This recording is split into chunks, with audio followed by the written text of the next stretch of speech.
মটরশুঁটি শাক ভাজা করব। তো তার জন্য গাজর, বেগুন, আলু আর পেঁয়াজ কুচি নিয়েছি, সেটা দিয়ে দিচ্ছি।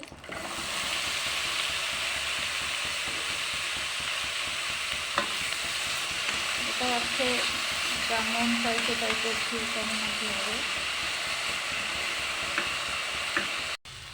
শাকটা দিয়ে দেবো। এই কটা শাক 25 টাকা ভাবা যায়, অর্ধেকের বেশি তো ফেলানো গেছে। কাঁচা লঙ্কা দিয়ে দিলাম,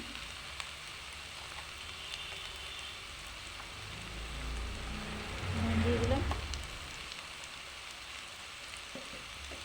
হলুদ গুঁড়ো দিয়ে দিলাম। শাকটা আলাদাই করতাম, কিন্তু পরিমাণে এতটা বেশি, যার জন্য এই সবজিগুলো অ্যাড করতে হয়েছে।